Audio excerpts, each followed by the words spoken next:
سال ضرور بدلا ہے مگر عمران نیازی کی ذہنیت نہیں بدلی۔ وہ سال 2022 میں جس قدر بد زبان اور بد لحاظ تھے، اب وہ سال 2023 میں بد تہذیبی میں مزید اضافہ کر کے ملک کی نسل کو بد زبان کریں گے۔ انہوں نے کہا بشریٰ بی بی گھر سے باہر صرف پاگل خانوں اور لنگر خانوں میں جاتی تھی۔ وہ ایم کیو ایم جسے عمران خان قاتل جماعت کہتے تھے اسے اپنا اتحادی بنایا اور بعد میں جب حکومت گزر گئی تو پھر ایم کیو ایم پر تنقید شروع کر دی۔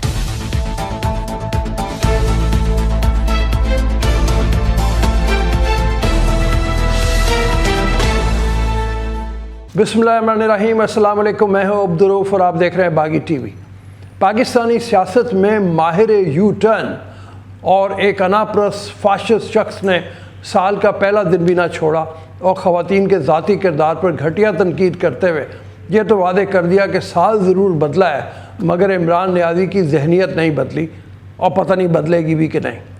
وہ سال 2022 میں جس قدر بد زبان اور بد لحاظ تھے، اب وہ سال 2023 میں شاید اس بد تہذیبی میں مزید اضافہ کر کے ملک کی نسل کو بد زبان کریں گے، بد اخلاق کریں گے اور مزید یہ کہ ملک میں عدم برداشت کا شجر مزید پروموٹ کریں گے۔ عمران خان وہ شخص ہیں جنہوں نے کبھی خود پر یا اپنے قریبی افراد پر لگے الزامات کا جواب نہیں دیا، بلکہ سوال کے جواب میں دوسروں پر تنقید کرتے ہوئے یہ باور کروایا کہ جو میں نے کیا فلاں وقت میں وہ فلاں شخص نے بھی تو کیا تھا۔ بعد نظر میں وہ ہمیشہ خود پر لگے سنگین الزامات کی تائید ہی کرتے چلے آئے۔ عمران خان نے اہلیہ بشریٰ بی بی سے متعلق بیان دیا ہے۔ لاہور میں صحافیوں سے گفتگو میں عمران خان کا کہنا تھا کہ بشریٰ بی بی خاتون خانہ ہیں۔ ہم آڈیو لیک سے اپنی نوجوان نسل کو کیا پیغام دے رہے ہیں؟ انہوں نے کہا بشریٰ بی بی گھر سے باہر صرف پاگل خانوں اور لنگر خانوں میں جاتی تھی۔ بشریٰ بی بی کوئی مریم نواز تو ہے نہیں جو بناؤ سنگار کرے۔ مریم نواز سرجری پر لاکھوں روپے خرچ کرتی ہیں۔ اب کوئی شخص یہاں 70 سالہ ٹام بوائے یا پلے بوائے، جیسے کہ وہ خود کہتے ہیں کہ میں نے باجوہ نے جب سوال کیا کہ کیا پلے بوائے رہے ہو تو میں نے کہا ہاں میں پلے بوائے رہا ہوں۔ ان سے یہ کوئی پوچھے کہ اگر کوئی بناؤ سنگار کر رہا ہے، کوئی خاتون کر رہی ہے، تو اس میں جناب کی جوانی میں کون سی کمی آ رہی ہے؟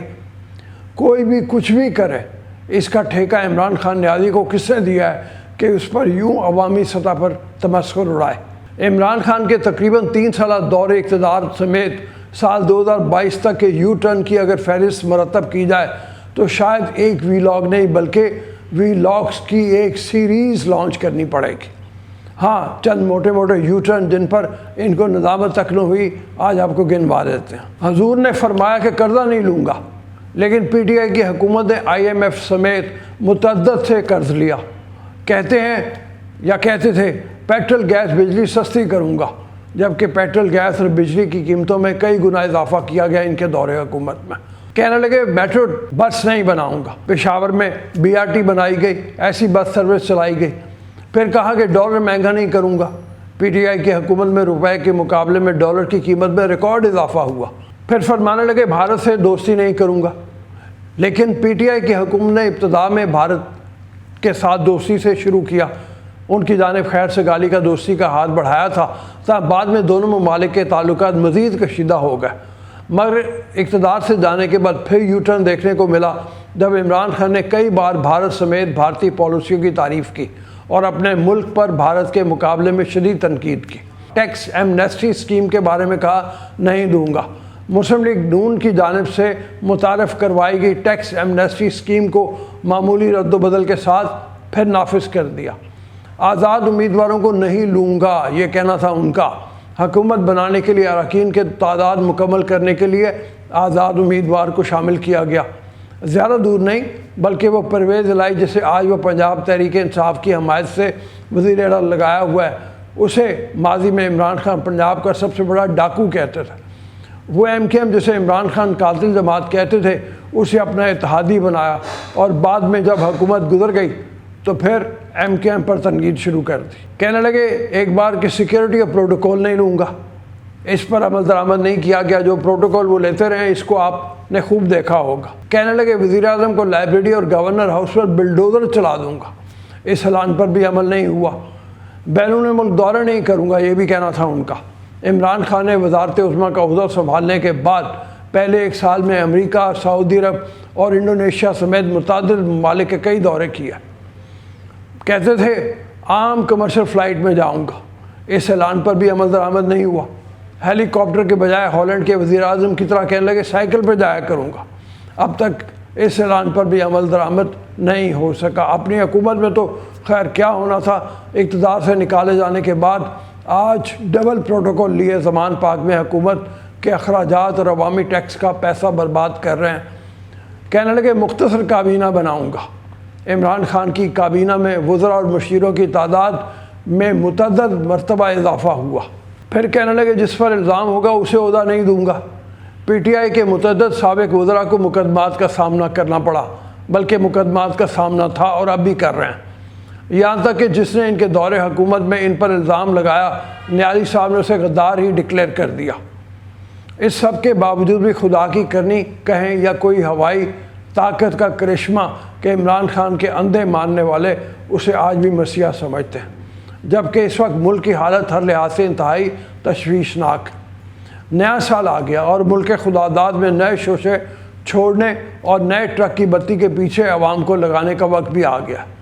موجودہ سیاسی حالات اور لڑائیوں کا فائدہ ہمیشہ اس ملک میں غیر آئینی افراد کے ٹولے نے اٹھایا، وہ چاہے ملک میں عامریت لا کر ہو یا عامریت نما جمہوری نظام اور کٹ پتلی وزرائے اعظم ہوں۔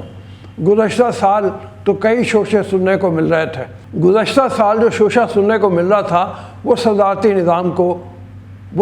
نظام کا تھا، جو ملک میں وقت سے پہلے اتنا ایکسپوز ہو گیا اور عوام میں اس نظام کو لے کر اتنی تنقید ہوئی کہ وہ اپنا راستہ نہ بنا سکا۔ مگر اب نئے سال میں ٹیکنوکریٹس حکومت کا نیا پلان مارکیٹ میں لایا جا رہا ہے اور باتیں شروع ہو گئی ہیں کہ ملکی معیشت اتنی خراب ہے کہ اس کو سدھارنے کے لیے کوئی سیاسی جماعت اس کی حکمت عملی پر عمل درآمد نہیں کر سکے گی۔ یہ کہا جا رہا ہے کہ ملک میں نام نہاد ایکسپرٹس کو یہ ٹاسک سونپا جائے گا۔ CNN صحافی حامد میر نے بھی اپنے کالم میں اس نظام اور اس سے متعلق میں گوئیاں کا تذکرہ کیا ہے۔ انہوں نے کہا کہ ٹیکنوکریٹس کی حکومت کا تصور نہ صرف غیر آئینی ہے بلکہ عوام دشمنی پر بھی مبنی ہے۔ یہ تجویز پیش کرنے والوں کا کہنا ہے کہ اس وقت پاکستان کو معاشی بحران سے نکالنے کے لیے بہت سخت فیصلوں کی ضرورت ہے۔ سخت فیصلوں کا مطلب ہے پیٹرول، گیس اور بجلی کی قیمتوں میں مزید اضافہ اور منی بجٹ کے ذریعے ٹیکسوں کی شرح میں بھی اضافہ کر دیا جائے۔ دوسرے الفاظ میں یہ سخت فیصلے دراصل IMF اور عالمی بینک کی شرائط ہیں جن کو فوری طور پر پورا کرنا کسی سیاسی جماعت کے بس میں نہیں ہے۔ لہذا کچھ ٹیکنوکریٹس عوام پر ٹیکسوں کا بوجھ لادنے کے لیے اپنے آپ کو پیش کر رہے ہیں۔ یہ صاحبان سیاستدانوں کی لڑائیوں کا فائدہ اٹھانے کے چکر میں ہے۔ اس حقیقت میں کوئی شک نہیں کہ وطن عزیز میں سیاسی اختلاف دراصل ذاتی دشمنیوں میں تبدیل ہو چکا ہے، لیکن اہل وطن کو ان ٹیکنوکریٹ سے ہوشیار رہنا چاہیے۔ یہ ہر سیاسی حکومت میں شامل ہو جاتے ہیں اور پھر اپنی ناکامیوں کی ذمہ داری سیاستدانوں پر ڈال دیتے ہیں۔ ان ٹیکنوکریٹس کو عام طور پر امریکہ سے امپورٹ کیا جاتا ہے۔ اکثر امپورٹڈ وزرائے خزانہ IMF یا ورلڈ عالمی بینک سے آتے ہیں اور پھر ان کے پاس واپس چلے جاتے ہیں۔ اگر غلطی سے کوئی سیاستدان وزیر خزانہ بن جائے تو اسے چند دن یا چند ماہ میں فارغ کر دیا جاتا ہے۔ معاشی طور پر ہمارے ابتر حالات سب کے سامنے ہیں اور سب کو انہیں درست کرنے کی فکر بھی ہے کہ کہیں ہم دیوالیہ نہ ہو جائیں۔ یہ الگ بات ہے کہ معاشی طور پر جو نقصان ہوتے ہیں ہمیں سامنے نظر آ رہے ہیں، انہیں روکنے کے لیے ہم کچھ نہیں کر رہے، نہ سیاستدان نہ عوام۔ ہمارا یہ رویہ دراصل اس معاشرتی اور اخلاقی دیوالیہ پن کا ایک رخ ہے جس کی بحیثیت قوم ہم ایک عرصے سے شکار ہو چکے ہیں، لیکن ہمیں احساس نہیں۔ معاشی طور پر دیوالیہ ہونے پر ملک اور قوم کو بہت سی مشکلات کا سامنا کرنا پڑ سکتا ہے، لیکن یقین جانیے جس اخلاقی دیوالیہ پن کا ہم شکار ہو چکے اور جس کا نہ ہمیں احساس اور ادراک ہے اور نہ ہی اس کی درستی کی فکر، اس کا نقصان بہت زیادہ ہے جو ہماری نسلوں تک کو متاثر کر دیں گے۔ اس وقت صورتحال یہ ہے کہ مسلم لیگ نون کی تقریباً تمام قیادت قید و بند کی شدید مشکلات برداشت کر چکی ہے، مگر پارٹی سے ان کی کمٹمنٹ میں کوئی کمی نہیں آئی۔ مگر یہ سب پڑھے لکھے لوگ ہیں جنہیں یہ بات سمجھ آنا چاہیے کہ صرف قید و بند سے پارٹی کے ساتھ کمٹمنٹ کے تقاضے پورے نہیں ہوتے، کیونکہ پارٹی نے الیکشن بھی لڑنا ہوتا ہے جس کے دوران آپ کو ان سب لوگوں کی کسی نہ کسی سطح پر ضرورت پڑتی ہے. جو آپ کے حلقے کے لوگ ہیں یا حلقے سے باہر آپ کے جو بھی بہی خواہ ہیں ان کے دل جیتنا بھی ضروری ہے. یقیناً اگلا الیکشن ملک میں یا تو انقلاب لائے گا یا یہ نظام خدا نخواستہ کچھ اور ہی رنگ دکھائے گا. اب ہم اس دعا کے ساتھ ہی یہاں ختم کرتے ہیں کہ اللہ کرے جو بھی نظام آئے وہ اس ملک کی بہتری کے لیے ہو.